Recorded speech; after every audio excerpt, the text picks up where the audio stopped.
Porter's purchasing and contracts team manager and the solicitation coordinator for the RFI and the future procurement for Intercept services. And I will pass it to Amber.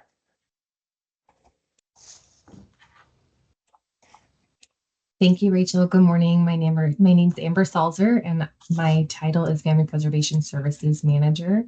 And then Kate, I'll pass it to you to introduce yourself.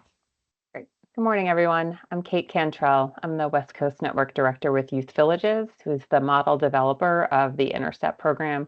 And we've been working closely with DCYF on getting this procurement up and running.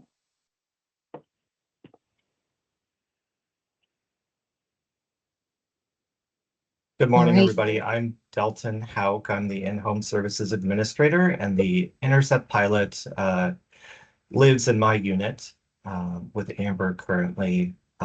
She's moving on to another position within DCYF next month, so I will be taking point moving forward until the position gets filled. Thanks, Delton and Kate. Rachel, should we go ahead and share the PowerPoint and get started? Okay.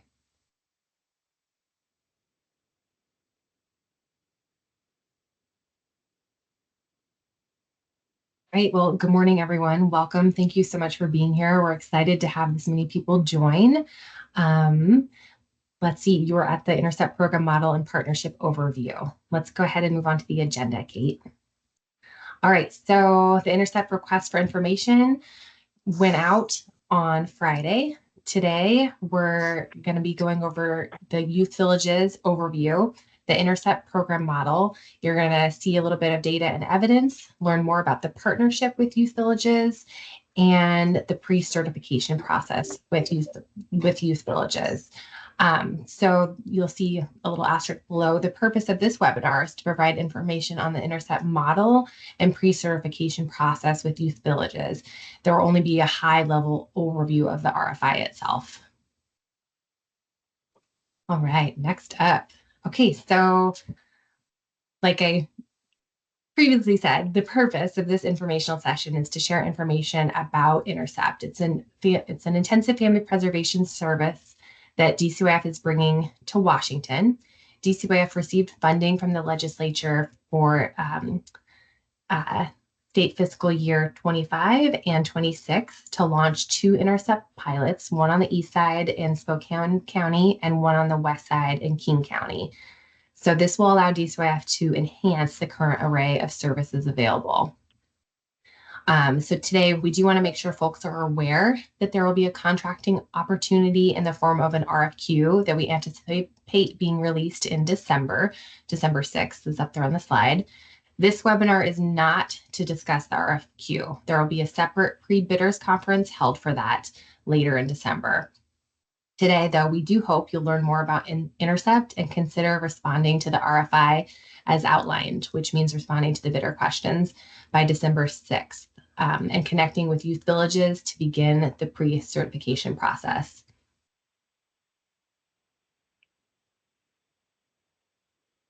All right, I'll pass it over to you, Kate. All right, thanks, Amber. All right, we're just going to start really briefly, just so you all have a sense of who Youth Villages is. We're a nonprofit organization, a national nonprofit, been around since 1986, and we provide services to kids, families, and young adults through an array of programs. And you can see on this slide kind of the list of the different types of services that Youth Villages has created programs for and provides. We operate both as a direct service delivery organization. We're a nonprofit who operates under contract with child welfare departments like DCYF in a lot of different states. But we also work as a model developer and work in partnership with other nonprofit organizations to support their implementation of both the Intercept and LifeSet program models. And then just to give you a sense of scale, Youth Villages provide services to over 10,000 youth and families on a daily basis and over 30,000 annually across the country.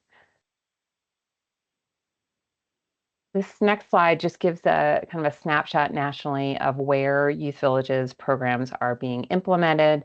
You can see on this map, we've got a bunch of states that have that red color. That's where Youth Villages provide services as a direct service provider. And then all of the states that have that charcoal color are where we're working with other nonprofit organizations and public agencies and supporting their implementation of models that we've developed. And as you guys can see, Washington is one of those states where we work with partner agencies. And then on the right side of the slide, you can get a sense of the types of services that Youth Villages provide, just in case that's helpful information. But really, what I know you all here to learn more about is the Intercept program model itself. So we'll dive right into that. So just at a high level, when we're thinking about the Intercept program, the main focus of Intercept is helping kids stay with or return to their families, because we really do believe that kids are best raised at home with their families in the community. And so Intercept has been successfully used both as a prevention service, so keeping kids from needing to be removed in the first place, as well as a reunification when they have been removed for a period of time. We've also seen successful implementation of Intercept with post-adoptive placement support. And we work closely with local communities when we're delivering this program, either through our own staff or through our partners. When we think about Intercept, we're really working with the entire family. And so while a referral for Intercept might be in a child's name, the work that's done is actually done with the parents and caregivers and the family as a whole. It's a really holistic approach. There's also a really strong emphasis on engaging with and collaborating with families.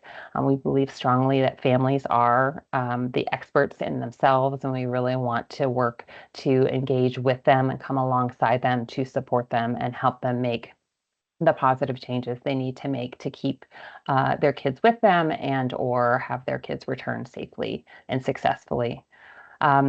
Obviously, when we're working with kids and families in the community and in their homes, there's a huge emphasis on safety and promoting stable relationships, stable situations across the board, and also a big emphasis on communication and problem solving within families. So we do a lot of work between parents and children around the communication and relationship building. And then, of course, when we're working with families within communities, we want to make sure we've got good partnerships across the community.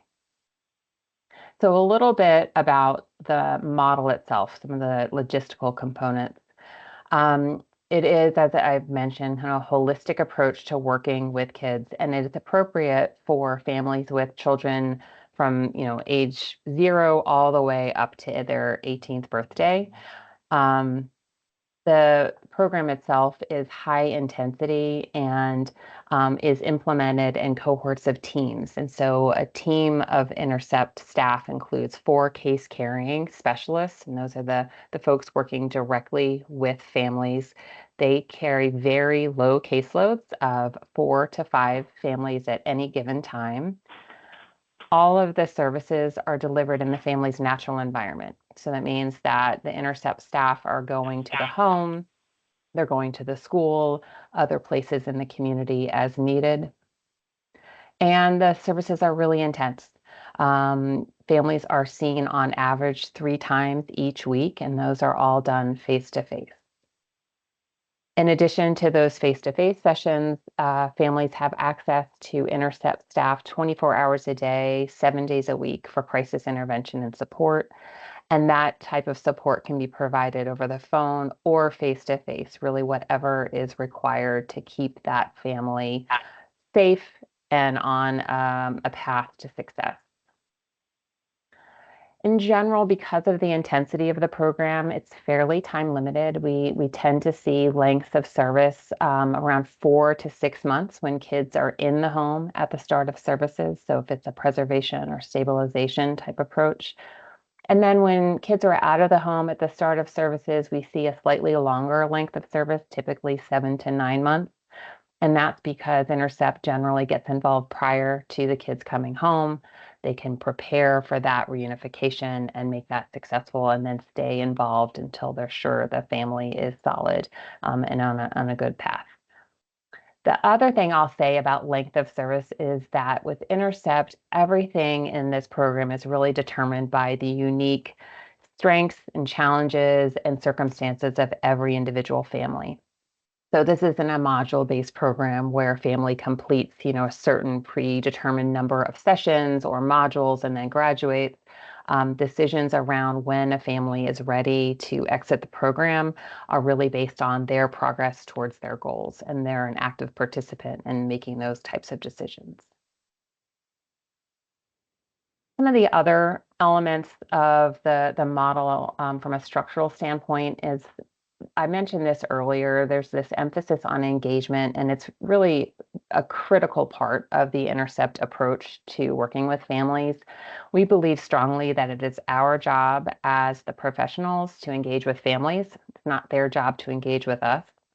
And so from an Intercept perspective, we're always trying to make ourselves valuable to families, meet them where they are, and really work with them in a way that is conducive to what they truly need in order to be successful. Intercept is also a really structured program model. This is an evidence-based practice. There are some key practice elements and adherence measures, things that we know need to happen in order to get positive outcomes in working with kids and families.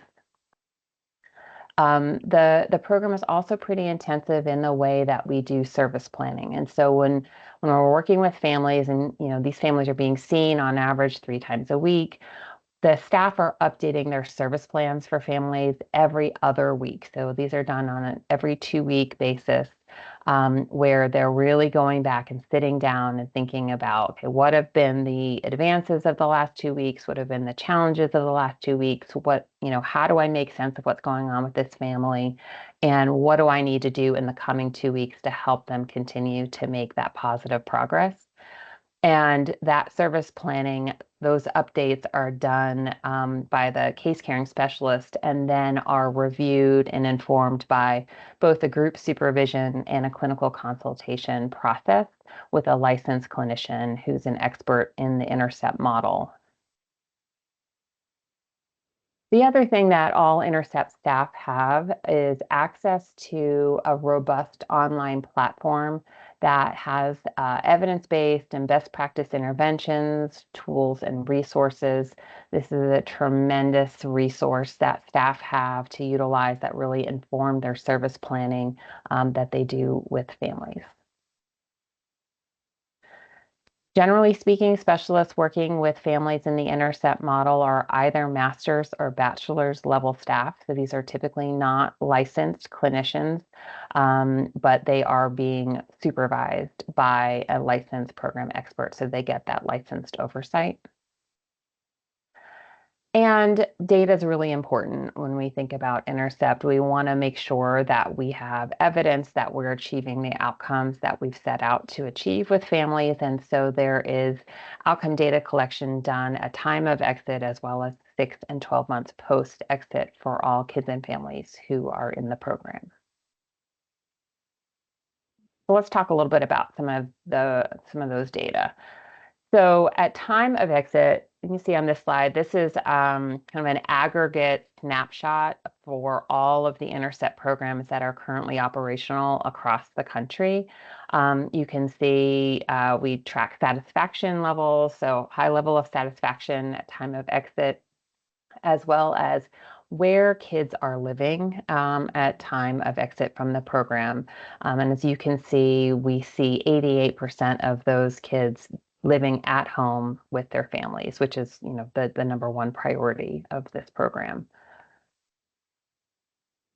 And then, because really what happens after exit is really most important, we also track, as I already said, at 6 and 12 months post-exit. So what we see 12 months post-exit from the Intercept program is that 89% of kids are living at home with their families, 97% are in school, and 93% have had no additional contact with the criminal justice, juvenile justice system. And in addition to those follow-ups that are done on every single kid and family who receives the Intercept program, we've also had a number of evaluations conducted on the Intercept model. Chapin Hall did a series of independent evaluations that actually justified a well-supported rating for the Intercept model on the Family First Clearinghouse. We saw in these 3 evaluations both a reduction in out-of-home placements for the kids that received Intercept, as well as improved permanency and reduced likelihood of additional placement once they've returned back home. I'd be happy if anyone is interested in digging more into these data. I'm happy to share the links to these studies as well.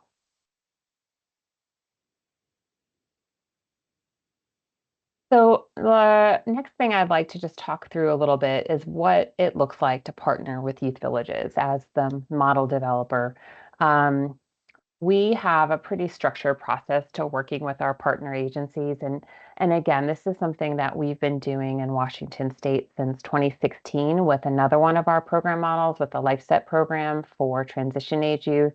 That same sort of structure applies to our Intercept program as well.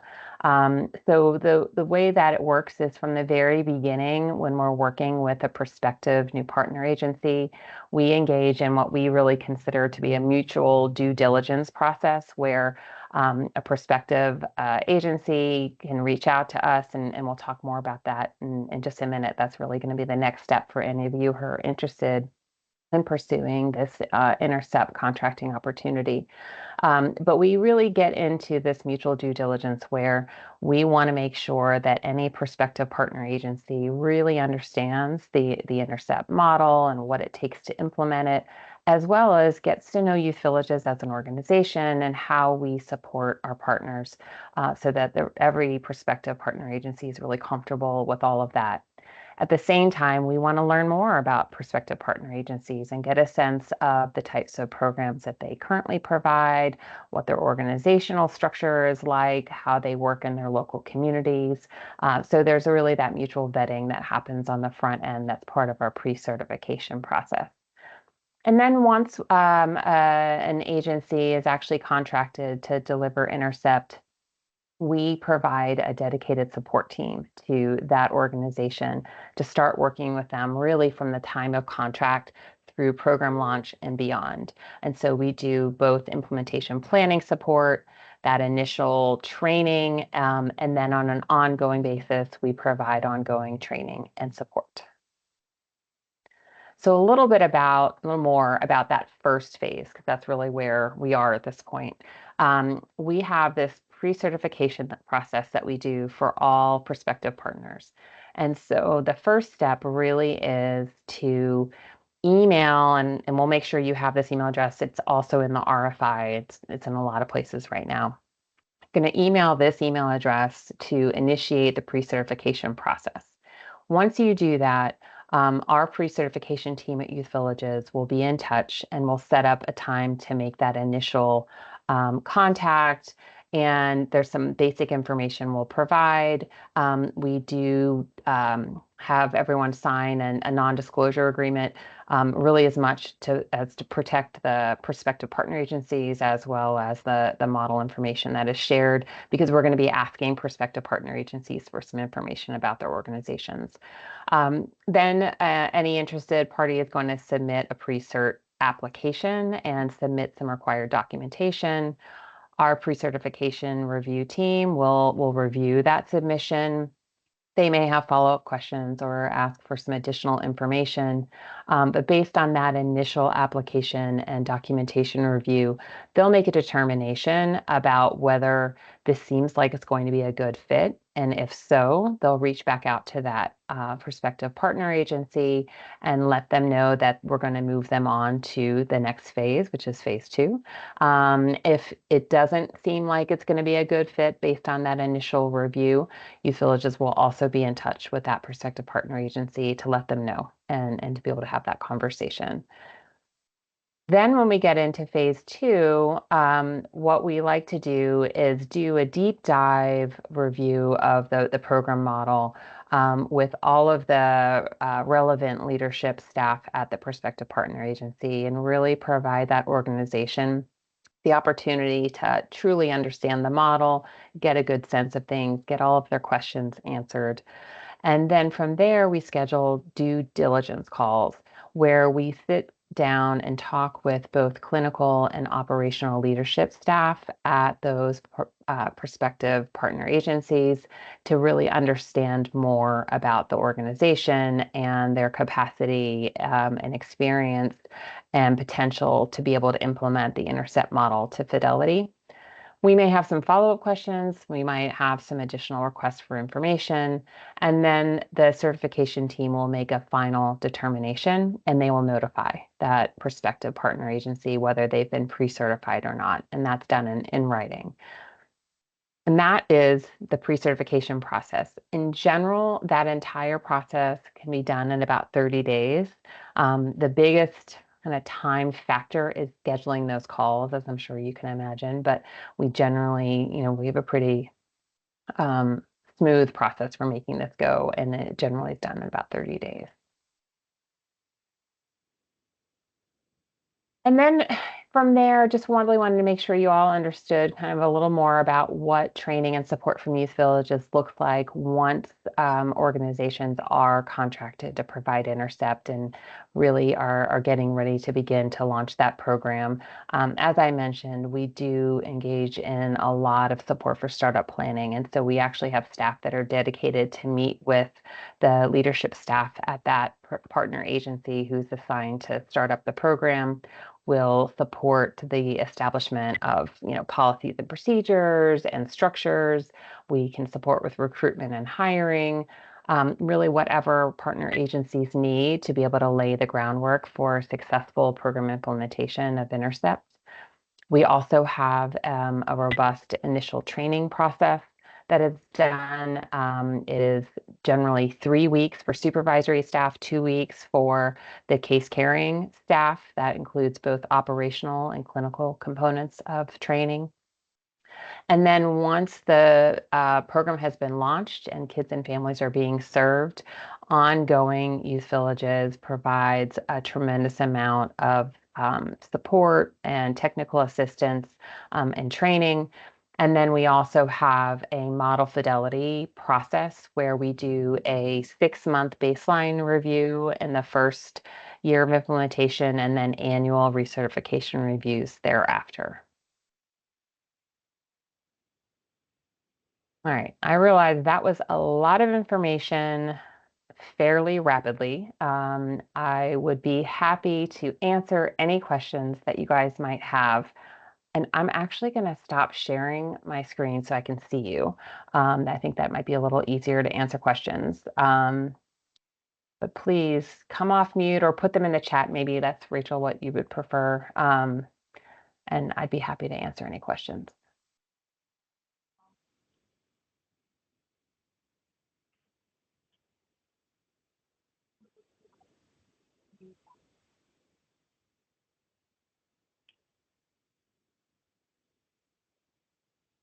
None? I was that clear? Amazing.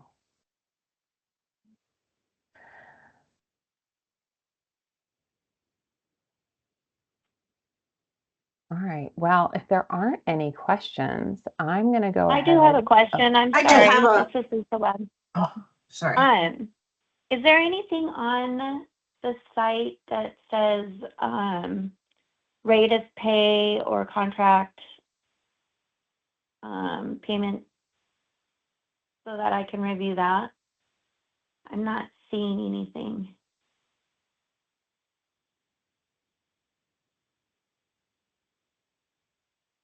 So I believe the sample contract was included in the posting for the RFI. So any regard to payment or consideration language should be in there. Yeah. Okay. I'm just trying to find it. Thank you. Mm-hmm. I have a question, not necessarily about Intercept, well, it is about the whole thing. So, and I don't know if I'm the only one, but I got this email on Friday evening, and this meeting is this morning, and we weren't really prepared to be here. And I'm wondering about the timing of how information is going to flow on this. It's the people who, for my agency, that needs to be here at this meeting. We didn't get the information until this morning. So I don't know if it was my email that alone that had maybe something happened with just me getting the notice, or if this is the process. So the RFI was posted on Friday, and with holidays and things like that, it was the easiest to get our pre-bid conference in right away this week. Because of Thursday and Friday, offices are closed and that type of thing. And the RFI is only posted for 2 weeks, I believe. So it's going to be open all the way up until the future procurement is posted on the 6th. So that's why it's a quick turnaround. So it wasn't just you, it was everyone. That's what I want. That's what I'm asking. If this was something that happened with my getting information to my email, or if this is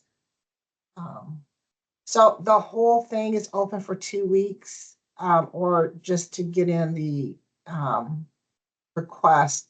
I mean, the interest for the applying for the contract. So the RFI is posted for 2 weeks so that people can start the pre-certification process with youth villages. And I don't know if Amber or Delton or Kate, you want to add anything with that?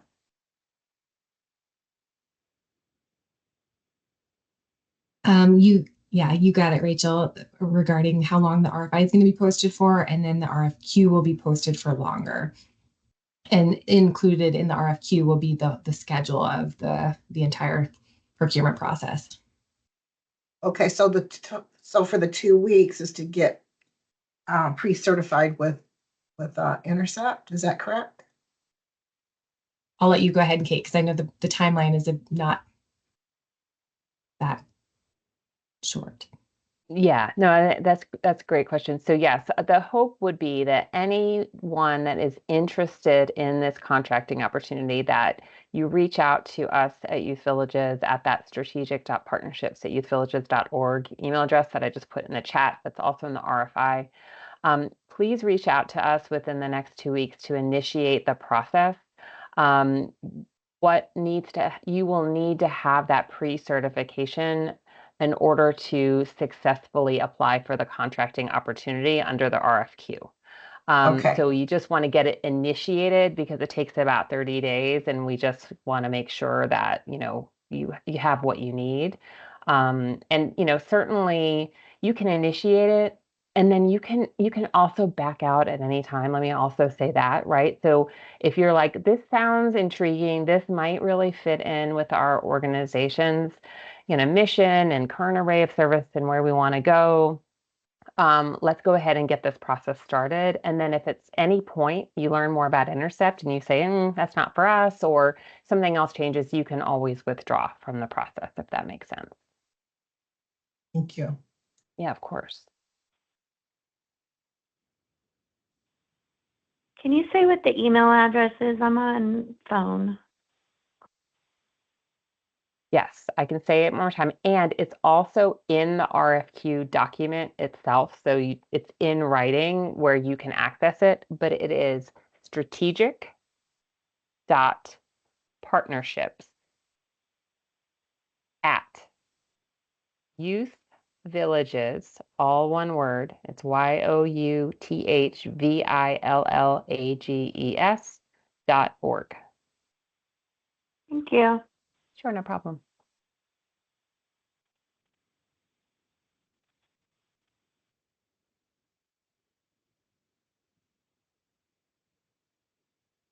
Was this recorded? And Yes, where it can I was. find? And where can I find it? I'm another one that it came to me, which was the wrong person to come to, kinda, on Friday. And so I'm really here this morning because no one else was available.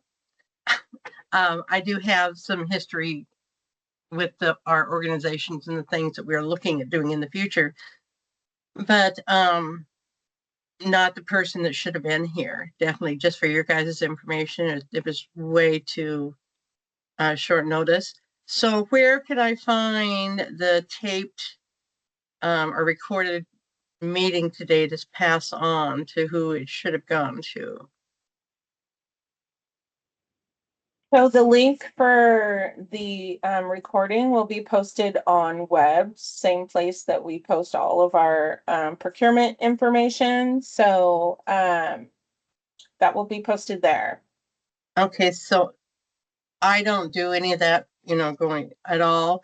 And will it just be listed as today's training name? Yeah, it would be listed as the pre-bid conference. It should say pre-bid conference or RFI webinar for the link. Great. I just want to make sure I get all the information to the right person. Because it was a great presentation.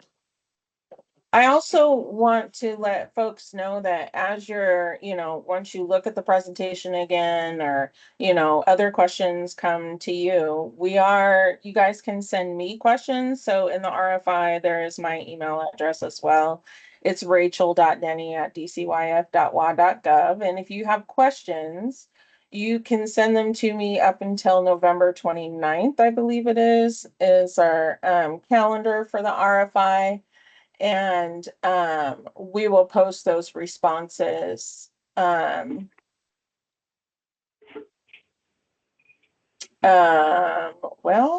let's see. When will we post those responses? Probably the 2nd of December. We don't have a date in our solicitation calendar, so we'll have to add that as well. I had a question. What other states is this being implemented in? The Intercept program itself. Mm-hmm. Lots. Let's see. Most. I could pull up that slide again. I'd need to look at a map, honestly, but it's I think their Intercept is currently implemented in about 15 states, mostly by Youth Villages staff, and then we've got a few locations that are implementing with other nonprofit agencies with our training and support. But again, it was all on that, and I can go back and pull it up if you want, but if you had a question, it's being implemented in Oregon, which is the nearest, in case that's helpful. But I'm happy to answer questions about specific state if you have questions. Thank you. Sure. I have a question. Kate. Hi, this is Charlotte. I was just trying to kind of do the math on how do you do a caseload of 5 and 3 visits a week, just because with the travel and the amount of time in the home, I don't see how. So can you tell me like how long a session might usually last and how much driving time you're figuring into that caseload? Yeah, sure, Charlotte. That's a good question. So yeah, generally speaking, the rule of thumb for a session is you want it to be around an hour or so, right? You want it to be long enough to be substantive and not too long to lose any kind of value. And so what I can tell you is this model has been operational at Youth Villages since 1986. And we've had these caseloads, and it's been implemented in both rural and urban areas. And we do find that it actually is doable. I would say you would anticipate, let's see, if you had a caseload of 5, and it's really 4 to 5 for model fidelity. If you had 5, and you were doing 3 sessions, that's 15 sessions a week. So that's 15 hours. And then if you're counting in drive time, that could be another 10 or so, depending. We really work with, a lot of times the specialists really work to try to structure kind of when they're seeing families, if they can, kind of clustering them, or if they can get caseloads that are in the same area. But there's just huge variability, depending, whether it's rural driving, which is long distances potentially, or urban driving, which is a lot of traffic, or are we using public transportation, all sorts of different things.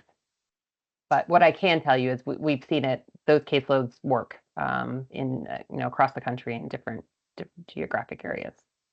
Thanks. Yeah, sure. And the specialists are doing these sessions with the families in the homes, and then are also connecting with outside community partners to help build resources around the families. Okay. Yeah. So really, from an Intercept perspective, the case caring specialist is, focused mostly on that kid and that family, but they're really wanting to make sure that they're connected to anyone else that is working with that family, extended support networks, and really trying to build those support networks up, and those natural support networks up.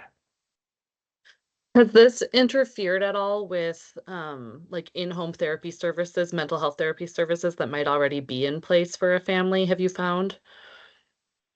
I think it depends on what types of services the family is already receiving, and you want to make sure that you don't end up in a situation where you're duplicating, right? But because of the time limited nature of Intercept, what we've found is that, let's say a child is getting individual therapy, right? Maybe for some trauma or something like that. And it's really going to be an ongoing kind of individual therapist relationship with that child that we wouldn't want to interfere with. We'd want that to continue. We would love to actually get releases signed so that the Intercept specialist could be communicating with that therapist and vice versa. But you really wouldn't give a family Intercept and some other intensive service at the same time. It really wouldn't make sense. So I think it's really just figuring out what the family needs and what they're getting, and whether there's a duplication. Thanks.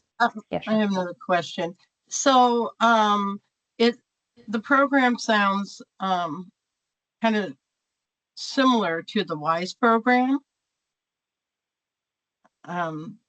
Maybe a step above it. Anybody know about the WISE program?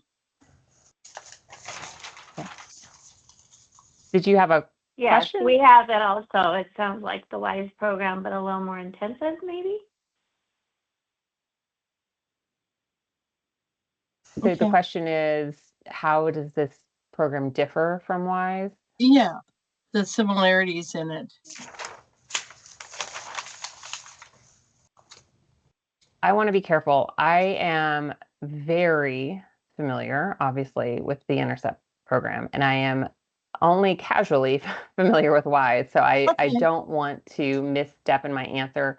What I will say in general with wraparound versus Intercept, so just thinking about wraparound as a whole, one of the primary differences is that with wraparound, you're coordinating services with lots of different individuals, and it's kind of that teaming approach.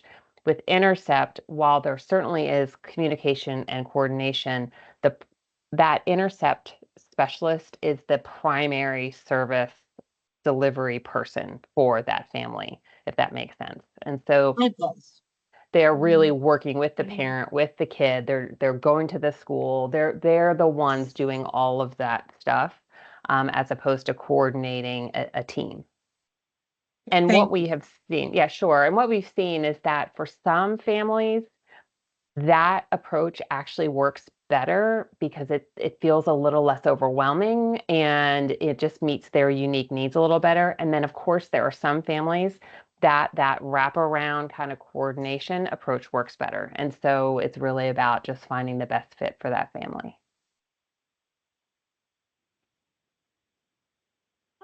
I'm on the DCYF contracted service site to see the published fee table. What heading is that under? Is it under combined in-home? It's actually not posted yet. I apologize for being unclear about Okay. that. It's so the fee table and or like the budget tool that will be shared during the RFQ process. I don't think that was included in the RFI. Rachel, you can correct me if I'm wrong. Okay. So it isn't in the RFI, but it will be included in the RFQ.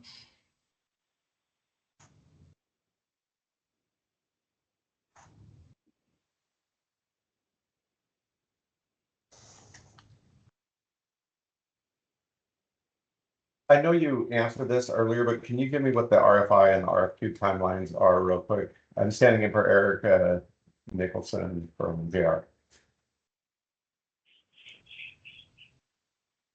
So for the RFI, it was posted on Friday. We have our webinar today. Your questions are due to me. If you have any other questions, and I also put this in chat, any questions about this RFI, you can send to me up until November 29th. We will post responses on the 2nd or the week of the 2nd. Responses to the RFI are due on the 6th, December 6th by 2 p.m. And then we plan to post the RFQ on December 6th as well.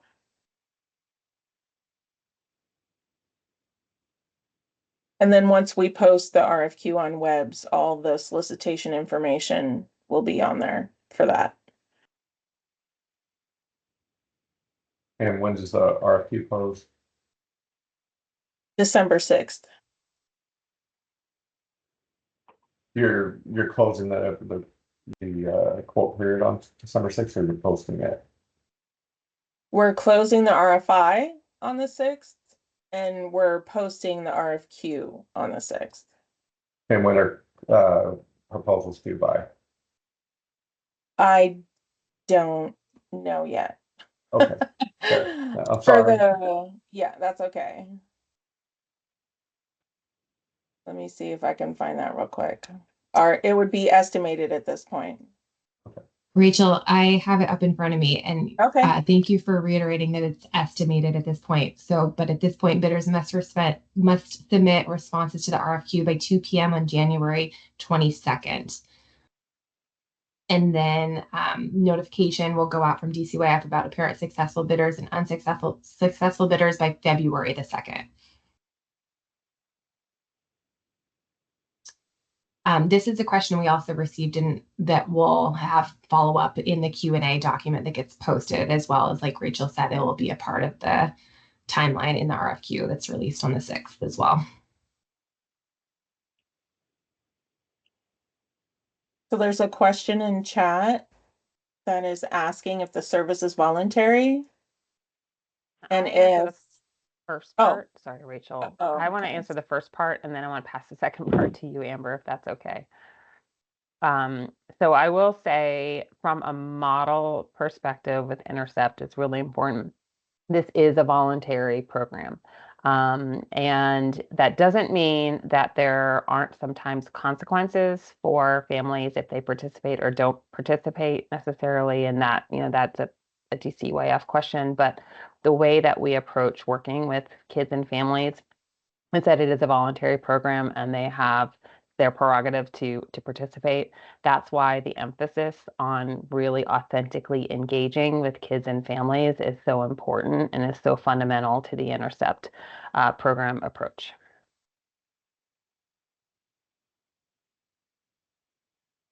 And Amber, I don't know if you could answer maybe the second part of Chris's question around referrals, if we know. Yeah, thank you, Chris. And for those on the phone, the question reads, would CPS FAR workers be making referrals? So yeah, it's possible that CPS and FAR workers would be making those referrals. I do think that the duration of the service will need to be considered because it will need to align with the policy around the timeline that cases can remain open in CPS and FAR.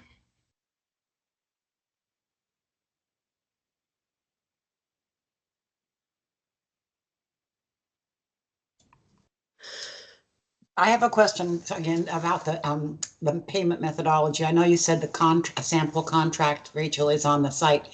And I'm not good at staying in this webinar and going to the site to look at it and coming back. I'm wondering if we could take just a little bit of time right now to talk about, is this a case rate? And what is the case rate? Amber, I don't know if there's anything that's shareable about how the contract would be structured.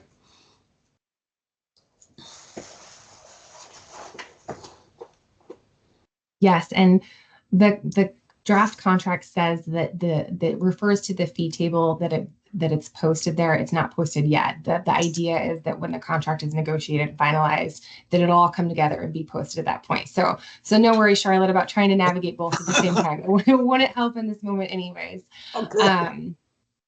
So let's see, will speak to what I know in the budget world, and Dalton and Kate, please feel free to chime in, and Rachel too, if needed.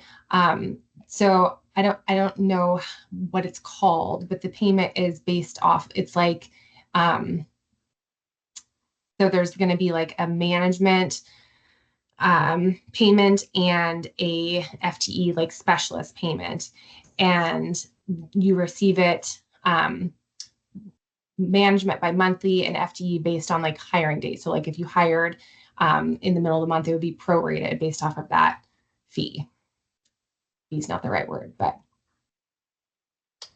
Okay, so the payment is for a capacity on the provider, but not based on how many cases they get referred. It's not a case per case rate. Is that right? Did I enter? Yes. Okay. That's nice. And this is the payment setup is for this pilot only. So if we are able to evaluate the pilot and it's going to be extended, it would have to go through the rate modeling process like the other service types as well. Okay. Thanks. So there's a couple more questions in chat. One is, will referrals have to be made only through DCYF, or can other agencies make referrals for this service? It's one of them.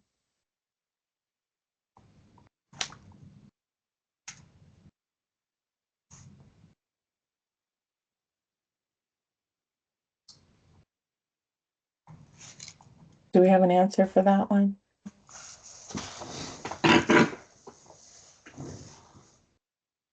Yeah, I'm thinking, so I was just going to pull up the draft contract because it reads the criteria, and I'll copy and paste that into the chat. That's probably the best way to respond to that one.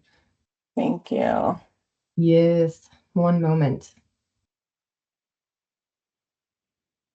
And then does the model prescribe that the 4 family intervention specialists are the same employees who cover the 24-hour crisis support? That's a great question.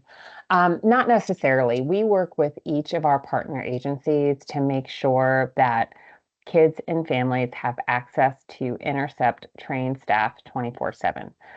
That can be, if you have a crisis team at your agency that does on call for other programs, we can work with you to make sure that they are appropriately trained. We have good communication loops for them.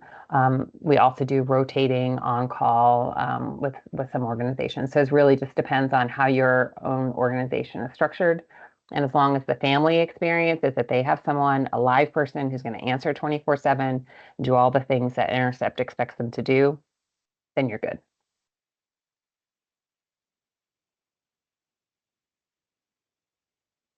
And then what experience education level do the providers need to have? I believe that's also in the sample contract as well. But Kate, I don't know if you want to, I believe your presentation said master and bachelor's level. Mm-hmm. Yeah, so it's really just either a master's or bachelor's degree in counseling, psychology, social work, marriage, family therapy, those types of fields. With bachelor's degree, we'd like to see some experience in working with kids and families as well. But no licensure is required for the specialists that are working directly with families.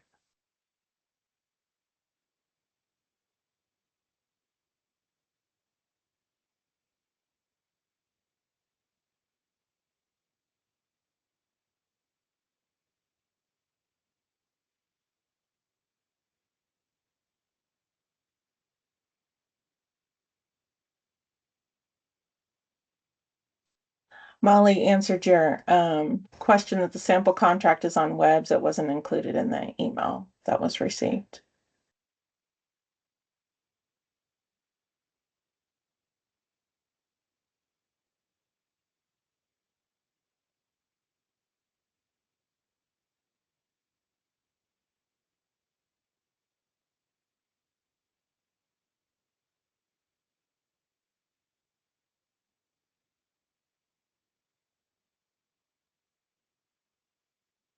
Are there any more questions for us today? And like I said, if more come to you, you can email them to me by November 29th, and we will include them in the DCYF's official response, written response in the Q&A document.